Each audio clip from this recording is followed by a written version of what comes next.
Combatir la obesidad infantil caminando, en familia y además con tu pediatra. Ese es el objetivo del proyecto Paido Marchando con mi pediatra, impulsado por el Hospital General de Valencia. El objetivo de este proyecto es hacer marcha rápida junto con los niños y adolescentes obesos que llevamos en la unidad de riesgo cardiovascular, pero de una forma muy novedosa. La idea es hacer marcha rápida en familia, con los padres, y además en un lugar idílico que tenemos aquí en Valencia, como es el río Turia. Paido alcanzó el pasado jueves su meridiano, por lo que se celebró una actividad dentro del recinto hospitalario, tal y como nos explica María Isabel Torró, responsable junto a Álvarez Pitti de la puesta en marcha de esta iniciativa.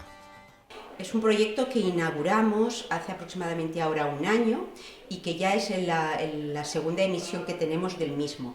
Y hoy reunimos a los niños que empezaron en el mes de octubre junto con los niños que van a empezar en este proyecto ahora en el mes de febrero. Es un proyecto donde los niños vienen acompañados de la familia, padre, madre, hermanos pequeños. Lo que se pretende es que toda la familia viva en salud, fundamentalmente en la práctica del ejercicio físico. Los 25 niños y niñas incluidos en el programa disfrutaron de una gincana y recibieron medallas y mochilas en reconocimiento a su esfuerzo y compromiso. Para las familias, esta iniciativa es enriquecedora y sobre todo eficaz. Nos divertimos mucho con ellos con nosotros, y aparte conoces a más gente que también tiene el mismo problema, y es muy interesante que esto ayude también a otros niños a concienciarse de que es un problema grave el sobrepeso.